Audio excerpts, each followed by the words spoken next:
لا حول ولا قوة إلا بالله العلي العظيم. أعوذ بالله من الشيطان الرجيم. بسم الله الرحمن الرحيم. الحمد لله المعروف من غير رؤية والخالق من غير روية، الذي لم يزل قائما دائما أبدا، إذ لا سماء ذات براج ولا ليل داج ولا بحر ساج ولا أرض ذات مهاد ولا خلق ذو اعتماد، والصلاة والسلام والتحية والإكرام على النبي الرحمة وخازن المغفرة وقائد الخير والبركة ومنقذ العباد من الهلكة، سيدنا ونبينا وشفيع ذنوبنا مولانا ومولى الكونين جد الحسن والحسين بالقاسم محمد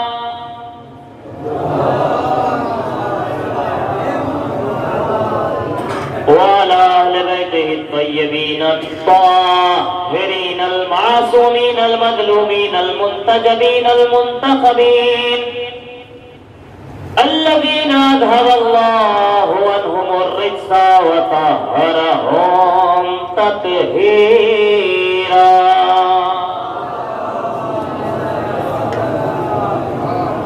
ولعنة الله على أعدائهم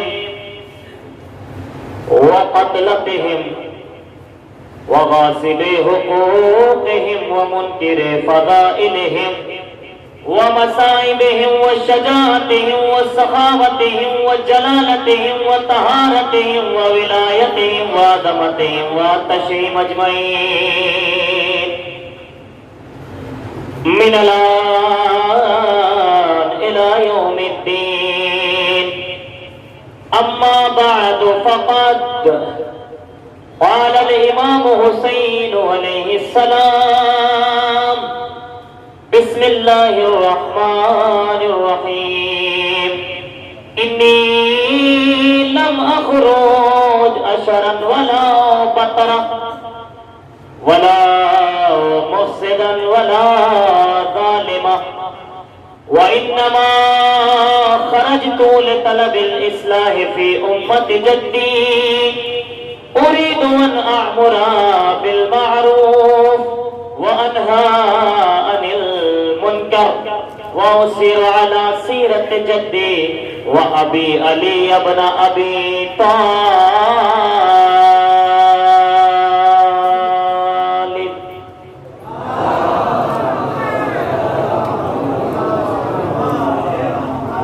عظمت اہل بیت پر بلند ترین صلوات شان.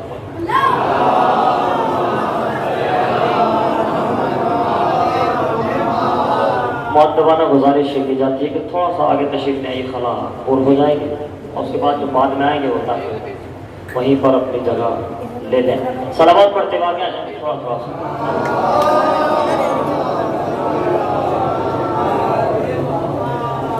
عزیزان بزرگان قوم و ملت، علماء ذوالفقار اور وفاداران حضرت سید الشہداء،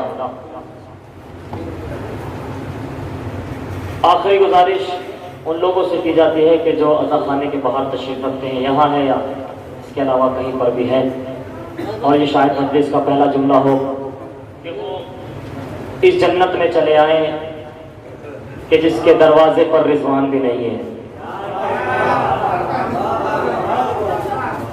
یہ ایک ایسی جنت ہے کہ جس کے دروازے پر آپ سے پوچھنے کے لیے رضوان بھی نہیں ہے کہ روزہ لے کر آئے ہو یا نہیں، نماز پڑھ کر آئے ہو یا نہیں۔ دیکھیے، اب جس کا یقین ہے کہ یہ جنت ہے تو وہاں سے اٹھ کر یہاں چلا آئے گا، کیونکہ یہ تو ایک ابدی حقیقت ہے۔ مولانا نے فرمایا کہ جب روئے زمین پر ہمارا ذکر ہو رہا ہو تو کائنات میں اس سے بہتر جگہ کوئی نہیں ہوتی۔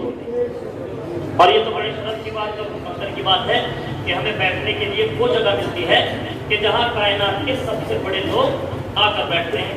میں نے اس لیے تمہید کا خاکہ نہیں بنایا چونکہ مجھے تمہید بنانی ہی نہیں ہے۔ 30 سے 35 منٹ کے درمیان آپ کے سماعتوں کے درمیان حائل رہوں گا اور جو دو چار باتیں کتابوں میں پڑھ کر آیا ہوں آپ تک پہنچا دوں گا انشاءاللہ۔ لیکن 30-35 منٹ کا نام سن کے کچھ چہروں پر مسکراہٹ آ گئی ہے، ان کی سلامتی کے لیے ایک صلوات پڑھ دیں۔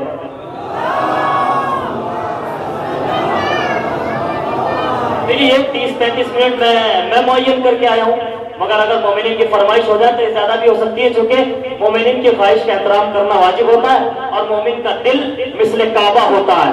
توجہ کر رہے ہیں، مثل کعبہ ہے اور کعبے کو ڈھانا یہ ابرہہ کا شیوا ہے، شیعوں کا شیوا نہیں ہے۔ ایک صلوات پڑھ دیں محمد والے محمد پر۔ دیکھیے، آپ مسلسل مجالس سے سن رہے ہیں اور الحمدللہ یعنی ایام اعزاء کے بعد سے اس کے بعد بھی ایک سلسلہ جاری ہے۔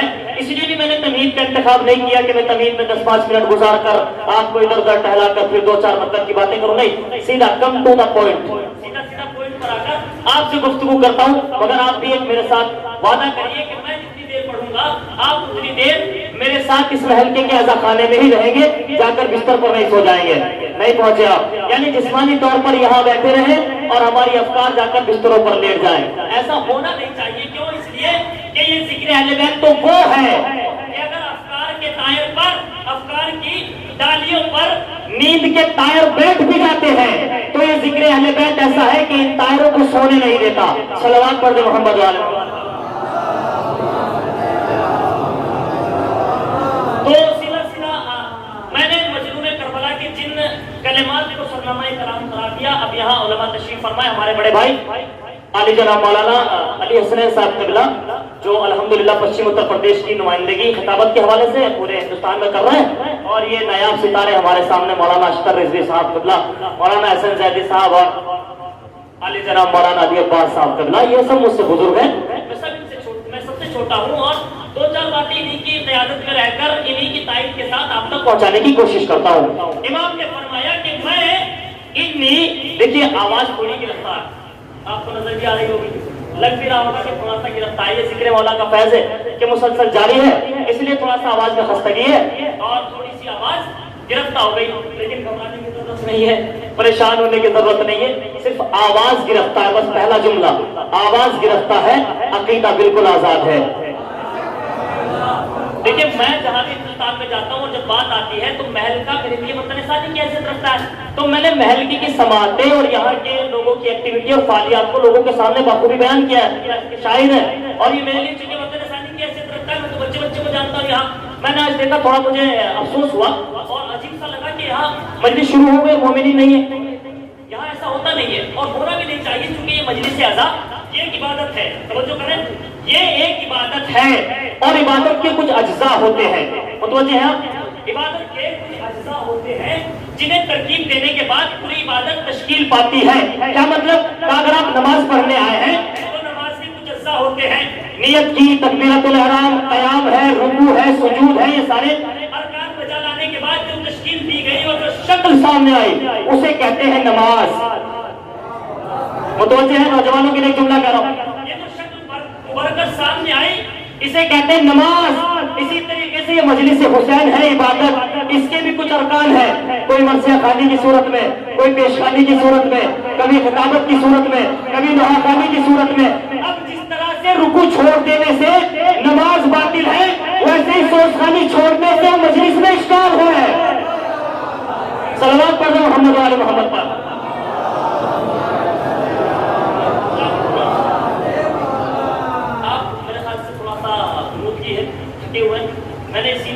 آپ کو 30-35 منٹ کہہ دیا تاکہ جو نیند آ رہی تھی وہ آپ کی اڑ جائے.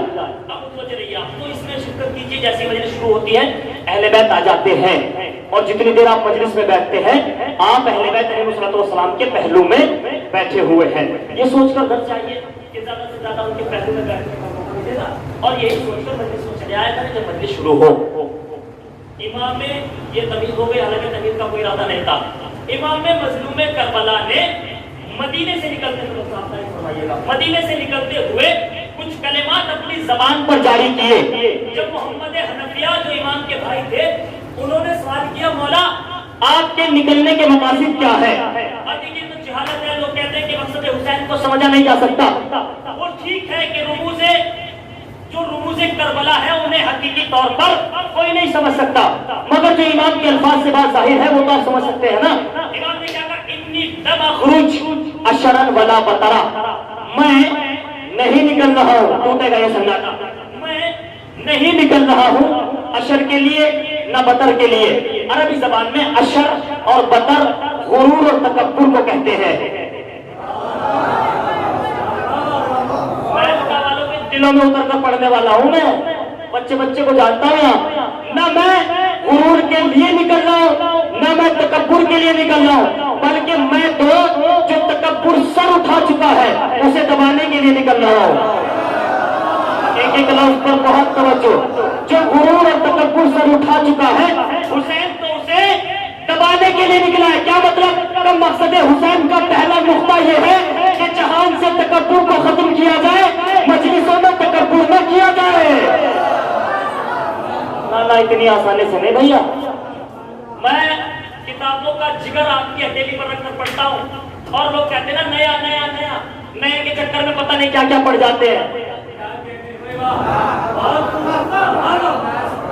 نئے کے چکر میں صحیح کو غلط کو صحیح یہ کیا جا رہا ہے نا. نیا پڑھیے, یہ کتابیں بھری پڑھی ہیں, سب نیا ہے. وہ آپ کو کوشش کرنا ہے کہ لکھا کہاں پر ہے. غور کریے, کچھ معرفت کے موتی اس طالب علم سے لے کر جائیے آپ. امام نے کہا میں غرور اور تکبر کے لیے جب تک میرے سینے میں طاقت ہے پڑھ رہا ہوں, میں غرور اور تکبر کے لیے نہیں نکل رہا ہوں. انی لم اخرج اشرا ولا بطرا ولا مفسدا ولا ظالما, نہ میں فساد برپا کرنے کے لیے نکل رہا ہوں اور نہ میں ظلم کرنے کے لیے نکل رہا ہوں. اس کا مطلب یہ ہے کہ امام کے کلمات کا صریحی طور پر مطلب یہ ہے کہ امام ظلم, بربریت, ظلم, فساد, تشدد اور بربریت کو ختم کرنے کے لیے نکل رہے. آپ نے توجہ نہیں کی. امام کے نکلنے کے مقاصد میں ایک مقصد یہ ہے کہ فساد کو ختم کر دیا جائے. ارے غور تو کریے, یزید فساد برپا کر رہا ہے. امام کے مقاصد میں ایک مقصد یہ ہے کہ فساد کو ختم کر دیا جائے. اس کا مطلب یہ کہ مقاصد حسین میں ایک مقصد یہ ہے کہ فساد ختم ہونا چاہیے. اب جو مجلسوں میں فساد کرے وہ یزیدی ہے, حسینی نہیں ہے.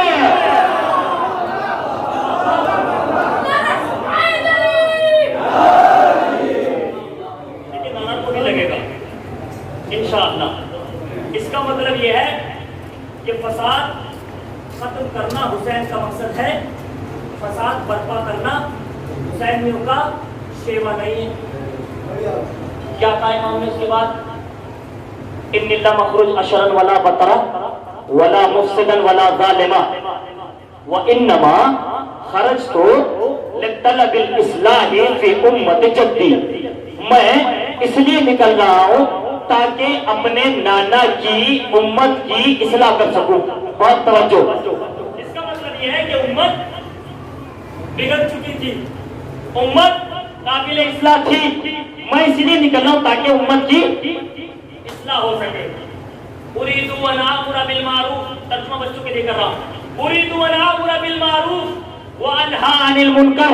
میں اس لیے نکل رہا ہوں تاکہ امر بالمعروف کر سکوں اور نہیں عن المنکر کر سکوں. کیا مطلب؟ کا مطلب یہ کہ اچھائی کی دعوت دے سکوں اور برائی سے روک سکوں. اب آپ توجہ کریے اور تاریخ کے سمندر میں غوطہ زن ہو کر مجھے انصاف سے بتائیے کہ 60 ہجری کے حالات کیا بنے ہوئے تھے. بہت توجہ کے لفظ پر. اور جو تاریخ پڑھ کر جا رہا ہوں اسے سن کر بھولنا نہیں ہے, اسے سن کر اپنے ذہن تک محدود نہیں رکھنا, اپنے ذہن سے اپنے دل میں اتارنا ہے اور اپنے دل سے اپنی زندگی میں ڈھالنا ہے. تبھی تو حسینی کہلاؤ گے. کے حالات سرسری طور پر تاریخ کے سمندر میں غوطہ زن ہونے کے بعد سمجھیے کہ 7 ہجری کے حالات کیا تھے. 7 ہجری کے حالات ایسے تھے. شہید مطہری مقاتل میں جملہ کہتے ہیں. نام سنا؟ شہید مطہری مکتب تشیع کا بہت بڑا نام. انقلاب اسلامیہ ایرانیہ میں قربانی دینے والا بہت بڑا نام شہید مطہری. ایک نام اور لیتا ہوں اپنے بچوں کے لیے, آیت اللہ ابراہیم آیتی. انہوں نے اپنے مقتل میں 60 ہجری کے حالات کو مد نظر رکھتے ہوئے ایک جملہ لکھا. بہت توجہ رکھیے گا. مجھے پتا ہے لیکن میں تو مسلسل کربلا عمود شریعت پر پڑھ کر آیا ہوں. میرا اشرے کا عنوان کربلا عمود شریعت یہ عنوان تھا. میں نے اسی پر گفتگو کی اور وہ جو اشرے کے پورے نکات میں نے تجدید میں سنایا. کوشش کرتا ہوں کہ آپ کو اس مجلس میں دے جاؤں تاکہ آپ مجھے اپنی دعاؤں میں یاد رکھیں. ابراہیم آیتی نے کہا 60 ہجری کے حالات اتنے سخت ہو گئے تھے. توجہ رکھیے گا. 60 ہجری کے حالات اتنے سخت ہو گئے تھے کہ تعجب اس پر نہیں ہوتا کہ سارا زمانہ حسین کے خلاف ہو گیا. بہت توجہ. تعجب اس بات پر نہیں ہے کہ سارا زمانہ حسین کے خلاف ہو گیا. تعجب خیز بات تو یہ ہے کہ ایسے ماحول میں بھی حسین نے 72 کو نکال دیا.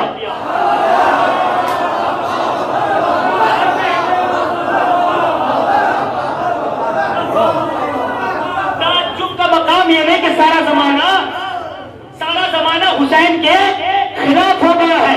تعجب تو اس پر ہوتا ہے کہ ایسے ماحول میں بھی, بہت توجہ, ایسے ماحول میں بھی حسین نے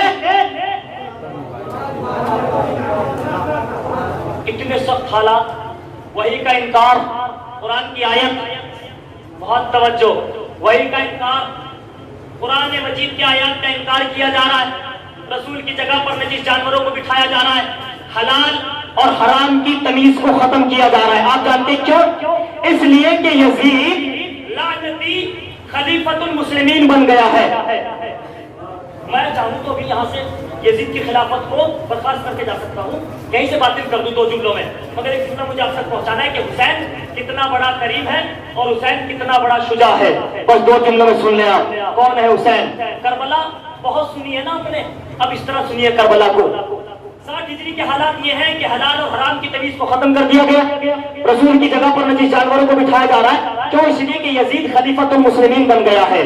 اور خلیفہ بننے کے بعد قبلہ تشریف فرما علماء ایک آدھا درجن کے قریب یہاں مولوی تشریف فرما ہے, ان سے پوچھے گا یزید خلیفہ بننے کے بعد مسلسل 70 خط لکھتا ہے.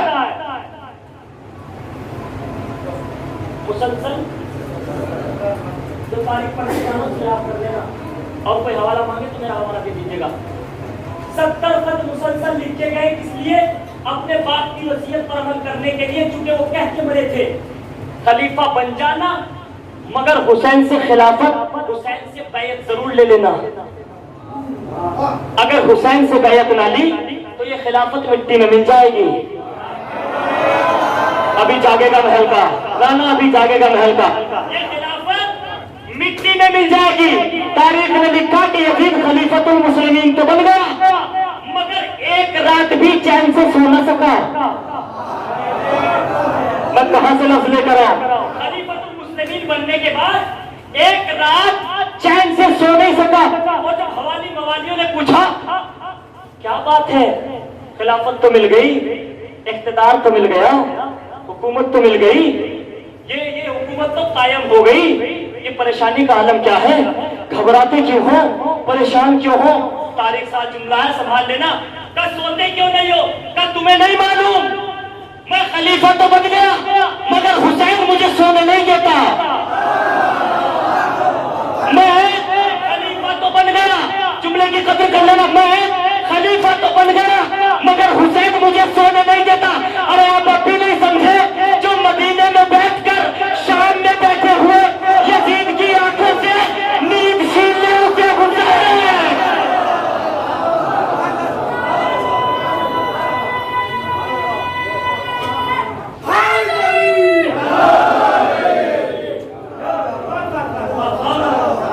جو مدینے میں بیٹھ کر شام میں بیٹھے ہوئے یزید کی آنکھوں سے نیند چھین لے, اسے حسین کہتے ہیں. کہا میں سو نہیں پا رہا ہوں. کیوں؟ اس لیے کہ حسین کا خوف مجھے سونے نہیں دیتا. جب تک حسین بیعت نہیں کر لیتے تب تک میں سکون کی نیند نہیں سو سکتا. 70 خط مسلسل امام حسین کو لکھے گئے جو مدینے پہنچے مسلسل ولید کے پاس. امام سے بیعت لی جائے, امام سے بیعت لی جائے. کیوں اصرار کیا جا رہا ہے؟ اگر اس ساری کائنات کو 4 حصوں پر مشتمل کیا جائے نا تو 3.5 حصے وہ تھے جن پر, توجہ رکھیے گا میں بڑی محنت کر رہا ہوں, اگر 4 حصے کیے جائے ساری کائنات کے تو 3.5 نہیں بلکہ 4.25 حصے وہ ہیں کہ جن پر یزید کا اختیار ہے. 4.25 حصوں پر یزید کا اختیار ہونے کے باوجود چین سے سو نہیں پا رہا ہے. صرف ایک چھوٹا سا حصہ ہے کہ جو یزید کی بیعت کرنے کے لیے تیار نہیں ہے. ایک حصہ ہے جو یزید کو نہیں مان رہا ہے. ایک حصہ ہے جو یزید کی خلافت کو قبول نہیں کرتا ہے. اس کا مطلب یہ ہے کہ 3.5 یا 4.25 حصے کائنات کے ایک طرف, تنہا حسین ایک طرف, تنہا حسین ایک طرف, 3.5 حصے ایک طرف. اس کا مطلب یہ ہے کہ مقتضی حال بتاتا ہے کہ جتنی اوقات ساری امت مسلمہ کی ہے اتنا وقار تنہا حسین کا ہے. صلوات پڑھو محمد وآل محمد پر.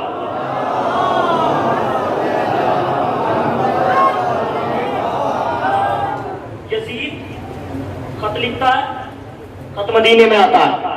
آپ جیسے سننے میں ویسے پڑھ دیتا ہوں. خط آیا, امام کو بلایا گیا. میں غالباً یہ پڑھ چکا ہوں, اشارہ نہیں کرنا ہے مجھے اس طرف. مجھے ایک نئی بات سنانا ہے آپ کو.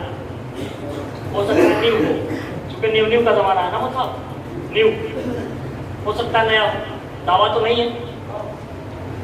امام حسین انکار بیعت کرنے کے بعد وہ تمام چھوڑ دیا میں نے, چونکہ یہاں پڑھ چکا ہوں. وہ دوسری بات مجھے کنیکٹ کرنا ہے. انکار بیعت کرنے کے بعد مدینہ چھوڑ چکے ہیں. امام پہنچے مکہ, شعبان میں امام مکے میں پہنچ گئے, جہاں سے امام نے جناب مسلم بن عقیل کو کوفے کے لیے روانہ کیا. تاریخ سنی آپ نے؟ جناب مسلم کو مکے سے کوفے بھیجا گیا. اب آپ نے سنا کہ جناب مسلم کوفہ چلے گئے. اب آپ مجھے بتائیے کہ جناب مسلم مکے سے تنہا گئے ہیں یا ان کے ساتھ اور کوئی بھی ہے؟ جس نے سنا ہو وہ ہاتھ اٹھا دے گا. نہیں, جناب مسلم تنہا نہیں ہے, ان کے ساتھ 2 آدمی اور ہیں, جناب شوذب اور جناب قیس بن مصہر. نام سنا؟ نام سنا؟ علماء سے تو میں معذرت چاہوں گا, عوام سے سوال ہے. نہیں سنا, نہیں سنا. جناب قیس بن مصہر السیداوی, یہ کتاب میرے پاس ہے, جسے حوالہ چاہیے یہاں سے آ کے حوالہ اخذ کر سکتا ہے. من المدینہ الی المدینہ, عبارت نہیں پڑھنا, میرے کو وقت نہیں ہے, مجھے تو پڑھنا ہے آدھا گھنٹہ. من المدینہ الی المدینہ یہ کتاب ہے, اس کی دوسری جلد ہے اور صفحہ نمبر 71. اس پر ایک عنوان ہے من ہوا قیس بن مصہر. توجہ رکھنا, نیا سننے کے عادی ہو گئے نا لوگ, سنیے نیا. جناب قیس بن مصہر, قیس بن مصہر یہ آپ سنیے وہ صحابی ہیں کہ جنہیں امام حسین نے جناب مسلم کے ساتھ کوفے کے لیے روانہ کیا, اور یہ کہہ کر روانہ کیا کہ کوفے کے حالات ہمیں آ کر بتانا جو مسلم آپ کو بتائیں گے.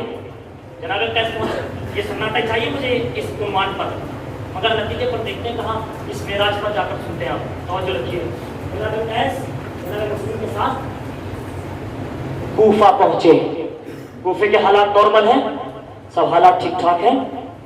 جناب مسلم نے خط لکھا امام حسین کو کہ مولا 18,000 لوگوں نے بیعت کر لی, کوفے کے حالات سازگار ہیں, لہذا آپ تشریف لا سکتے ہیں. توجہ رکھیے, آپ یہاں تشریف لا سکتے ہیں. جناب قیس بن مصہر یہ خط لینے کے بعد, آج کے بعد یہ نام ہماری قوم میں رائج ہونا چاہیے, اور آج سے انشاءاللہ یہ بچوں کا نام بھی رکھا جائے گا. سنیے جناب قیس کون ہے. جناب قیس رسالہ لینے کے بعد, خط لینے کے بعد کوفے سے مکہ پہنچے. امام کو باخبر کیا کہ کوفے کے حالات سازگار ہیں، آپ آ سکتے ہیں۔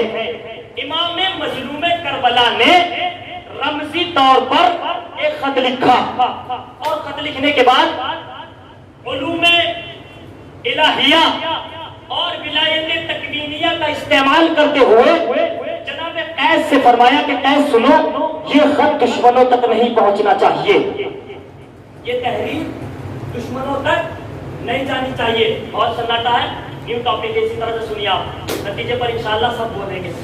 جناب قیس کو امام نے خط لکھا رمزی طور پر کہ یہ مسلم کو دینا ہے، نہ عوام کو پتہ چلے اور نہ ابن زیاد اور ابن زیاد کے سپاہیوں تک اس کی خبر پہنچے کہ امام نے لکھا کیا ہے۔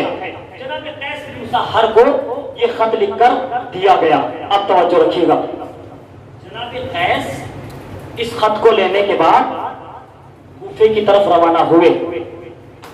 ابھی جناب قیس باب کوفہ پر پہنچے تھے، کوفے میں داخل نہیں ہوئے، کوفے سے پہلے پہنچے تھے کہ کوفے کے حالات خراب ہو گئے، چونکہ ابن زیاد وہاں کا گورنر بن چکا ہے، ابن زیاد وہاں گورنر ہے، کوفے کے حالات خراب ہو چکے ہیں، لہٰذا اس نے اپنے سپاہیوں کو بھیجا اور کہا کہ کوئی بھی خبر حسین کی طرف سے مسلم تک نہ پہنچنے پائے، میں خون جگر آپ کی ہتھیلی پر رکھ رہا ہوں، کوئی بھی خبر حسین کی مسلم تک نہیں پہنچنی چاہیے۔ ایک مرتبہ کھلبلی مچ گئی، کوہرام مچ گیا کہ قیس بن مسحر کوفے سے، قیس بن مسحر مکے سے کوفہ آ رہے، باب کوفہ پر جناب قیس کو روک لیا گیا، اور جیسے ہی روکا گیا تو ابن زیاد کے سپاہیوں نے کہا کہ وہ تحریر ہمیں دے دو کہ جو حسین نے لکھ کر بھیجی ہے۔ آپ کی خاموشیوں کو سلام۔ قیس وہ تحریر ہمیں دے دو، ابھی پڑھ کر آیا ہوں اور کلپ دیکھیے گا انشاءاللہ۔ اے قیس وہ تحریر ہمیں دے دو، وہ خط ہمیں دے دو جو حسین نے تمہیں دے کر بھیجا ہے۔ حسین کا عاشق مسکرایا اور مسکرانے کے بعد حسینیوں کا مزاج بتایا کہ کیا مانگتے ہو؟ کہ حسین کا وہ خط دے دو، کہ جان دے دوں گا خط نہیں دوں گا۔ سبحان اللہ، کہ جان دے دوں گا وہ تحریر نہیں دوں گا۔ کہ قیس تمہیں نہیں معلوم، جب سے اس تحریر کا سنا ہے ابن زیاد کی نیند اڑ گئی ہے، جب سے اس خط کے بارے میں سنا ہے ابن زیاد سو نہیں پا رہا ہے، نہیں پہنچا جملہ، جب سے تحریر کی خبر پہنچی ہے ابن زیاد سو نہیں پا رہا ہے۔ ارے حسین اسے کہتے ہیں کہ جس کی تحریر دشمن کو لرزہ بر اندام کر دے، حسین کی تحریر ہے کہ ابن زیاد کا عالم بہت برا ہے، وہ تحریر دے دو جو حسین نے لکھ کر بھیجی ہے، وہ کلمات بتا دو جو حسین نے لکھ کر بھیجے۔ بہت آہستہ سے جملہ پڑھتا ہوں۔ قیس وہ خط دے دو جو حسین نے دے کر بھیجا ہے، کہ حسین کا عاشق ہوں، جان دے دوں گا خط نہیں دوں گا، جان دے دوں گا خط نہیں دوں گا۔ اب مجھے بتائے تو کہ مکے سے کوفے آیا کون ہے؟ مکے سے کوفہ آیا کون ہے؟ آئے ہیں جناب قیس، خدا کی قسم آپ اب بھی نہیں پہنچے، جناب قیس ہے، حسین کے کلمات لے کر آئے ہیں، حسین کے الفاظ لے کر آئے ہیں۔ ارے جو حسین کی تحریر سے ڈر جائے، اگر ان کے سامنے حسین آ جائے تو مر جائیں گے۔ تحریر لے کر آئے، جناب قیس نے کہا تحریر نہیں ملے گی، اور تاریخ نے لکھا کہ جناب قیس نے ایک روایت کہتی ہے کہ اسے وہ سیدھا کیا، زمین کے حوالے کر دیا، دوسری روایت کہتی ہے کہ منہ میں ڈالا اور چبا گئے تاکہ دشمنوں تک نہ پہنچے، چونکہ حسین کہہ چکے تھے، بہت توجہ، کہ دشمنوں تک یہ خط نہیں پہنچنا چاہیے، دشمنوں تک یہ کلمات نہیں پہنچنے چاہیے۔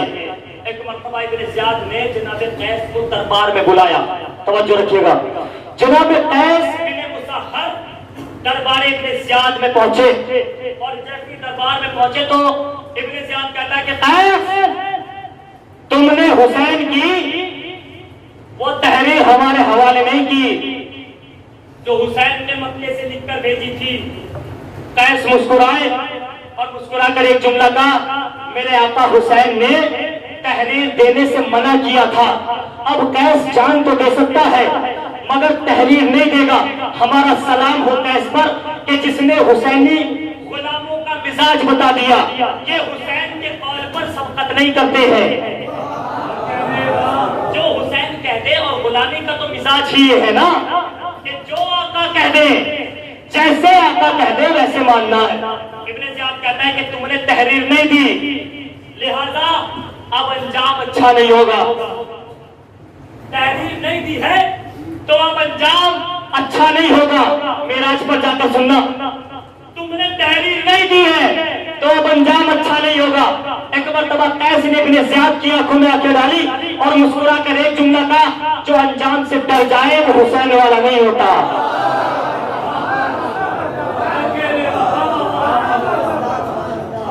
جو انجام سے ڈر جائے، جتنا میں تھکا ہوں اتنے آپ بھی تھکے، میں جانتا ہوں مسلسل 12 دنوں سے 15 دنوں سے آپ بھی سنیں، جو انجام سے ڈر جائے وہ حسین والا نہیں ہوتا۔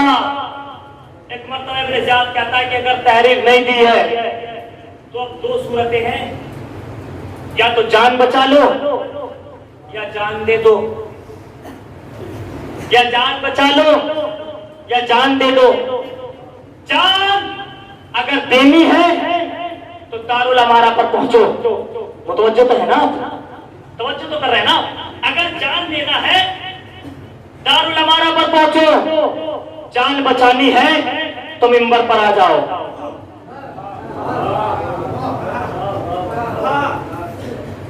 اگر جان بچانی ہے تو منبر پر آ جاؤ۔ اس میں کلمات لکھے ہوئے ہیں، عبارت نہیں پڑھنا ہے، وقت نہیں ہے۔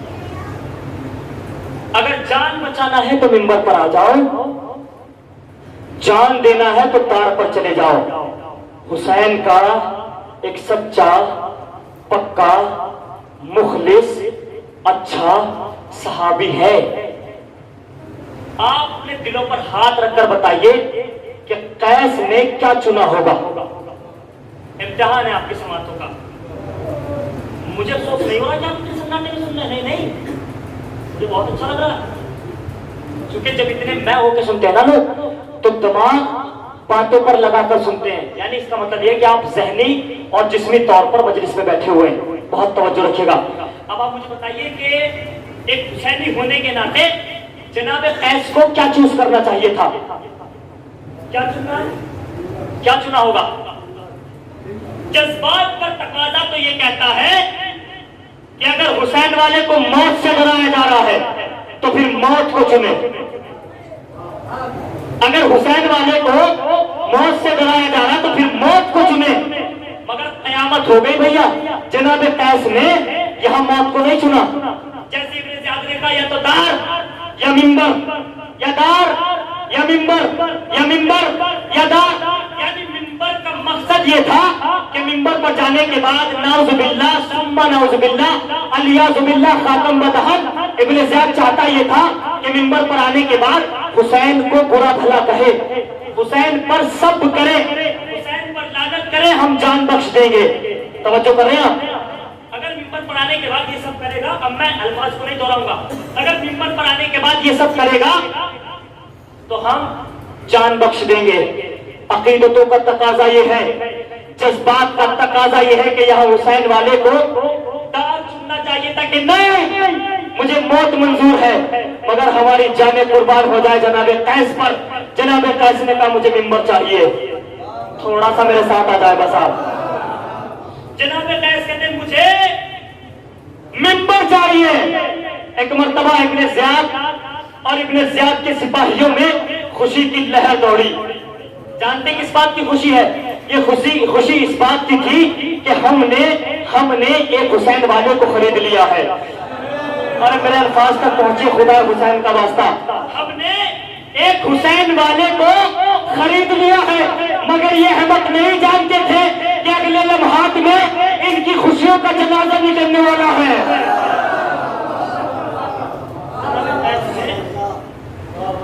منبر کو چنا۔ آخری بات ہے، چاہے جیسے سن لینا،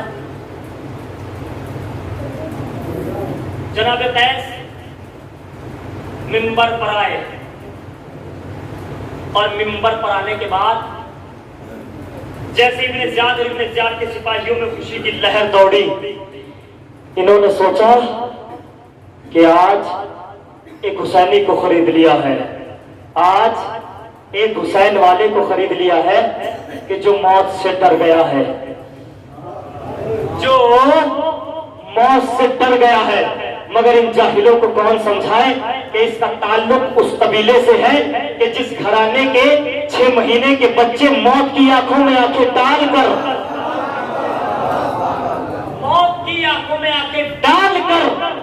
موت کو للکارتے ہیں۔ جناب قیس منبر پر آئے اور آنے کے بعد جناب قیس نے خطبہ پڑھا۔ خطبہ مجھے نہیں پڑھنا، اس کے لیے 2 مجلسیں درکار ہیں۔ خطبہ نہیں پڑھنا ہے، خدا لیجیے آپ، خدا مواد پیور خلاصہ ماحصل اس خطبے کا جو جناب قیس بن مسحر نے ابن زیاد کے دربار میں جانے کے بعد، منبر پر پہنچنے کے بعد ابن زیاد اور اس کے بکاؤ چاہنے والوں کی آنکھوں میں آنکھیں ڈال کر خطبہ پڑھا ہے۔ بات توجہ رکھیے گا، یہ پڑھا لکھا مجمع میرے سامنے بیٹھا ہوا ہے، میں چند کلمات پڑھ دیتا ہوں۔ جناب قیس نے منبر کو چنا اور چننے کے بعد جو مفاہیم جناب قیس حمد خدا بند کے بعد ابن زیاد اور اس کے ساتھیوں تک پہنچانا چاہتے تھے، وہ کلمات یہ تھے۔ جناب قیس نے کہا ایھا الناس ان الحسین، یہ چاہتا تھا کہ یہ حسین پر، اس نے ایک لفظ کا استعمال کیا، اذا تريد الامانہ فاصعد المنبر ولعن کذاب ابن الکذاب۔ اگر امان چاہتے ہو، ارے رمزی جملہ ہے بھائی، اگر امان چاہتے ہو تو منبر پر آنے کے بعد جھوٹا ابن جھوٹے پر، کذاب ابن کذاب پر لعنت کرنا۔ بہت توجہ۔ جناب قیس بن مسحر منبر پر پہنچے اور پہنچنے کے بعد کہتے ابن زیاد تو چاہتا تھا نا کہ میں کذاب ابن کذاب پر لعنت کروں؟ میں ہلکے میں بھائی، تو چاہتا تھا کہ میں کذاب ابن کذاب پر لعنت کروں تو سن ایھا الناس، لطف لیجیے گا، ایھا الناس ان الحسین ابن علی خیر خلق اللہ وابن فاطمہ۔ جن کو عربی سمجھ میں آ رہی ہے بول لیں، میں اردو میں بھی پڑھوں گا بھائی۔ ان الحسین ابن علی ابن فاطمہ خیر خلق اللہ وانا رسولہ الیکم وقد فارقتہ بالحاجز فاجیبوہ وانت تريد ان علنا کذاب علی ابن الکذاب صلوات اللہ کذاب علی ابن الکذاب۔ جناب قیس منبر پر پہنچے، کہا سنو اے لوگوں، حسین وہ ہے جو علی کا بیٹا ہے۔ توجہ کر دیا آپ نے، حسین وہ ہے جو علی کا بیٹا ہے، جو فاطمہ کا بیٹا ہے۔ حسین وہ ہے جو علی کا بیٹا ہے، جو فاطمہ کا بیٹا ہے۔ خیر خلق اللہ، حسین وہ ہے جو اس کائنات میں سب سے افضل ہے۔ جملہ تو پہنچے گا عزیزو، حسین وہ ہے جو اس کائنات میں سب سے افضل ہے۔ میں اس کا رسول ہوں، اس کا بھیجا ہوا برید ہوں تیری طرف، اور تو یہ چاہتا تھا کہ میں جھوٹے پر، تو یہ چاہتا تھا کہ میں جھوٹے پر لعنت کروں تو سن حسین اس کائنات میں سب سے افضل ہے۔ لعنت اللہ کذاب ابن الکذاب وہو ابن زیاد۔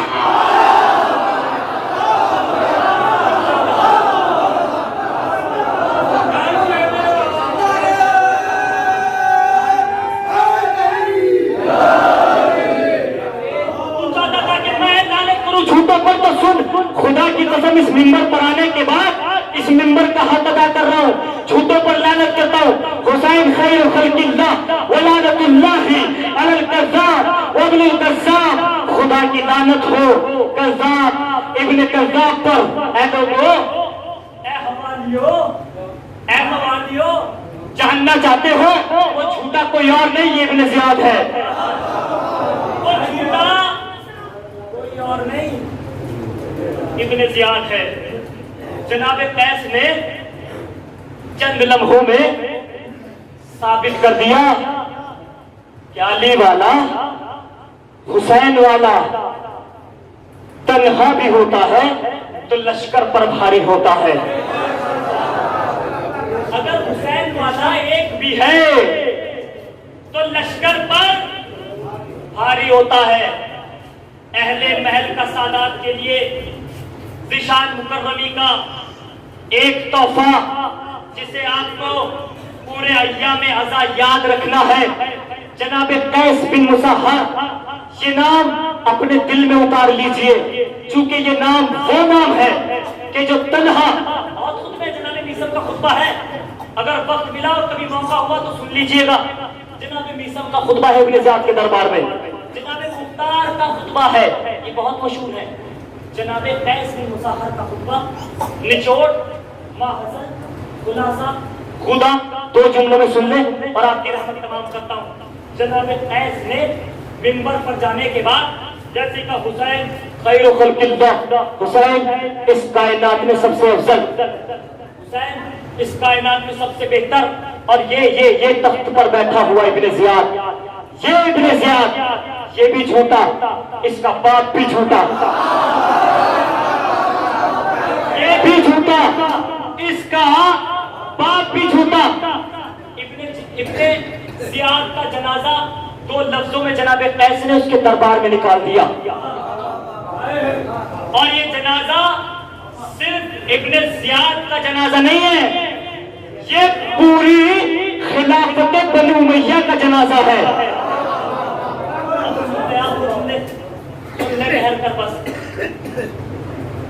یہ بھی جھوٹا، اس کا باپ بھی جھوٹا۔ تو چاہتا تھا نا کہ جھوٹوں پر لعنت کروں، میں نے منبر پر آ کر اس کائنات کو بتا دیا کہ جھوٹا کون ہے۔ اب جناب قیس بن مصہر منبر سے نیچے آئے، دیوانگی کی آخری حد تک جھوم کر ایک جملہ کہا جناب قیس نے، منبر سے نیچے آئے، اور آنے کے بعد یہ جو چہرے ابھی چند لمحات پہلے کھلکھلا رہے تھے، آپ لفظوں پر تو غور کر رہے ہیں نا بھائی، اردو تو سمجھ آ رہی ہے نا؟ میں آپ کو اردو پڑھانے نہیں آیا ہوں، میں تو مجلس سنانے آیا ہوں۔ جو چہرے اب سے چند لمحات پہلے کھلکھلا رہے تھے، مسکرا رہے تھے، سارے چہرے اتر گئے،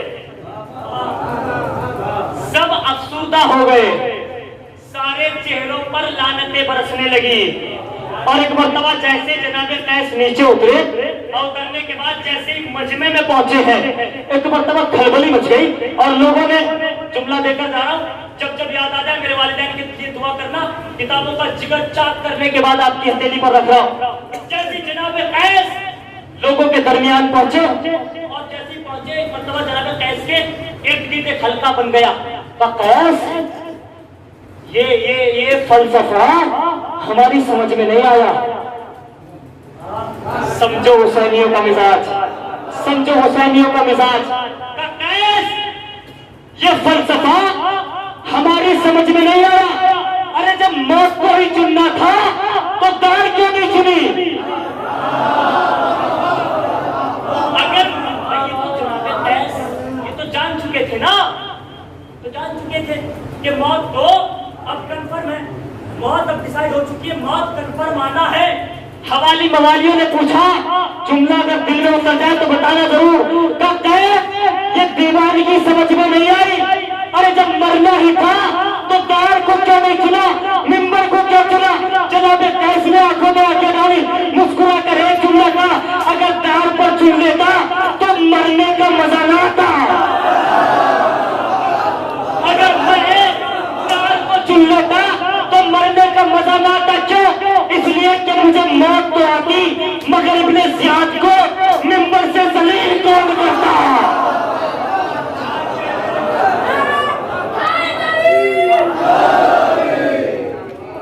اگر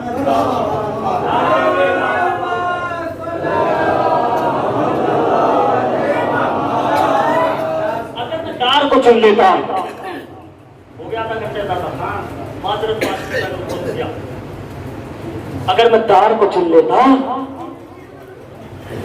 تو اس منبر پر آ کر ابن زیاد کو اس کے حوالی موالیوں کے سامنے ذلیل کون کرتا؟ اگر میں منبر کو نہ چنتا تو اس کی اوقات زمانے کو کون بتاتا؟ اور ہم حسینی تو پیدا ہی اس لیے ہوئے ہیں تاکہ نسل بنو امیہ کی اوقات بتاتے رہیں کہ ان کی اوقات کیا ہے۔ میں اس لیے منبر پر آیا تاکہ زمانے کو بتا دیا جائے، کیونکہ یہ چاہتا تھا کہ میں جھوٹے پر لعنت کروں، تو مجھ پر واجب ہو گیا تھا کہ میں جھوٹے پر لعنت کرتا اور بتاتا اس زمانے کو اور اس جہان کو کہ جھوٹا کون ہے۔ جناب قیس نے منبر پر آنے کے بعد بتایا کہ جھوٹا کون ہے۔ حسین تو وہ ہے کہ جو خیر خلق ہے، جو اس کائنات میں سب سے افضل ہے، اسے حسین کہتے ہیں۔ جو سفینہ نجات ہے اسے حسین کہتے ہیں۔ جو نبی کے دوش کا سوار ہے اسے حسین کہتے ہیں۔ راکب دوش نبی کو حسین کہتے ہیں۔ فاطمہ کے دل کے چین کو حسین کہتے ہیں۔ یہ حسین تو وہ حسین ہے، بڑی مشہور روایت ہے کہ جس کے لیے نبی نے فرمایا کہ جب حسین ہنستا ہے تو میرے دل کو ٹھنڈک پہنچتی ہے۔ تمام اہل سنت اور اہل تشیع کی کتاب میں یہ روایت لکھی ہوئی ہے۔ ایک مرتبہ امام حسین کسی بات کو لے کر محزون ہوئے، تھوڑا غمزدہ ہو گئے، تو پیغمبر اسلام پھوٹ پھوٹ کر رونے لگے۔ میں شاید پتہ نہیں میری تقریر سے آپ کیا سمجھیں، مگر میری خصوصاً ایام اعزام میں کوشش یہ ہوتی ہے کہ میں اپنی تقریر کے ذریعے یہ بتا سکوں کہ حسین کیا ہے۔ حسین کو سمجھنے کی کوشش، دل سے سمجھنے کی کوشش کیجئے کہ حسین کیا ہے۔ پیغمبر برجستہ آنکھوں سے آنسو جاری ہو گئے۔ ازواج رسول میں سے ایک زوجہ آگے بڑھی اور پوچھتی ہے، لماذا یا تبکی، لماذا تبکی یا سیدی، آپ کیوں گریہ کر رہے ہیں؟ بڑا قیامت کا جملہ پیغمبر اسلام نے فرمایا۔ آپ نے فرمایا، الم تعلمی ان بکاءہ یؤذینی، کیا تمہیں نہیں معلوم کہ حسین جب روتا ہے تو مجھے دکھ ہوتا ہے۔ حسین جب تڑپتا ہے تو میرا دل تڑپتا ہے۔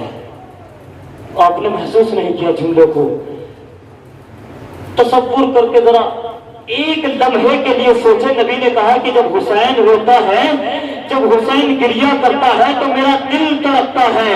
وا مصیبتا وا غربتا، ارے حسین روئے تو نبی تڑپ جاتے ہیں۔ اور سوچو اثر آنسو جب گردن حسین پر خنجر چلا ہوگا، اس وقت نبی کے دل پر کیا گزر گئی ہوگی۔ اجرکم اللہ، خدا کسی غم میں نہ رلائے سوائے غم مظلوم کربلا کے۔ جب حسین کی گردن پر خنجر چل رہا ہوگا، اس وقت نبی کے دل پر کیا گزر رہی ہوگی۔ جب حسین کے سر کو نیزے پر لگایا جا رہا ہوگا، تب نبی کے دل پر کیا گزر رہی ہوگی۔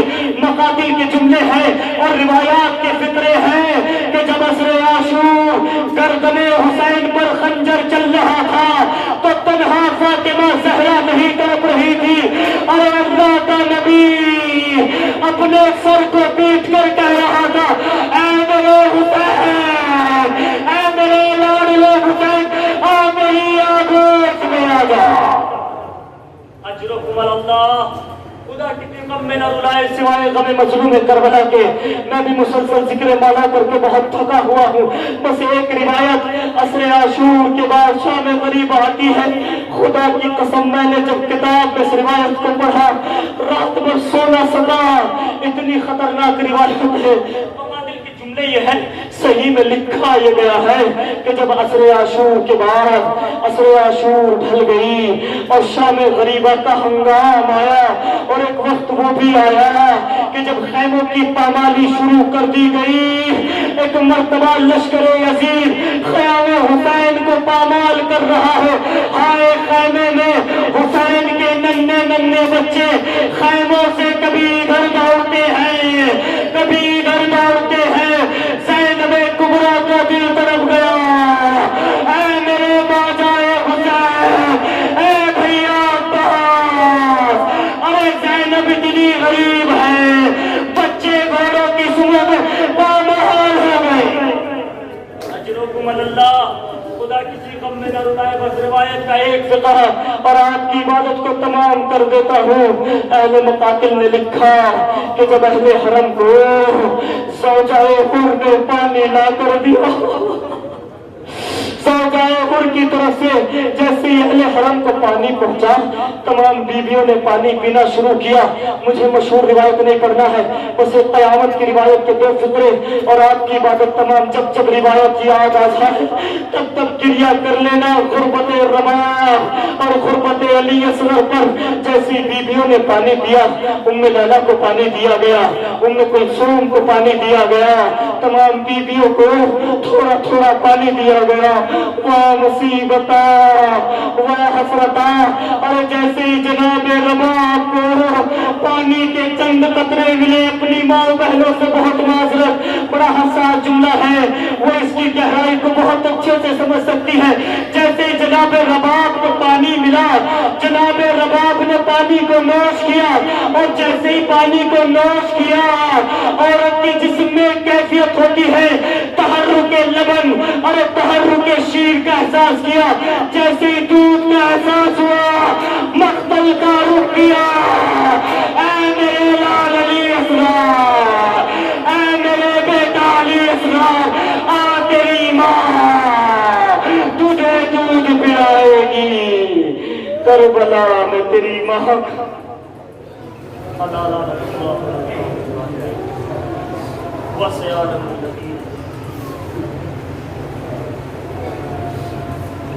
پروردگار تجھے واسطہ محمد والے محمد کا ہمارے گناہ صغیرہ اور کبیرہ کو معاف فرما. کوئی غم نہ دے سوائے غم مظلوم کربلا کے. تجھے واسطہ ان آنسوؤں کا جو بہہ گئے حسین کے نام. اے میرے معبود ہماری اس مختصر سی عبادت کو قبول فرما. پروردگار اس مجلس کا ثواب جو بھی تیری بارگاہ میں مرتب ہوا میرے معبود اسے مرحوم کی روح کو ایصال. پروردگار جو پریشان والوں کی پریشانیوں کو دور فرما. جو مقروض ہیں ان کے قرض کی ادائیگی غیب سے فرما. جو بے اولاد ہیں اس مجلس کے صدقے میں انہیں اولاد نگینہ عطا فرما. اے میرے معبود ہم سب کو کربلا معلیٰ کی زیارت سے مشرف فرما. جلد جلد وہ دن آ جائیں کہ جنت البقیع میں روضے تعمیر ہو جائیں. ہم سب کو جنت البقیع کی زیارت سے مشرف فرما. پروردگار تیری بارگاہ میں خصوصی دعا کی جاتی ہے میرے معبود اسی سال امام آخر حجت خدا امام عصر کے ظہور میں تعجیل فرما اور ہمیں ان کے امان انصار میں شمار فرما. ربنا تقبل منا انک انت السمیع الدعاء. آخر میں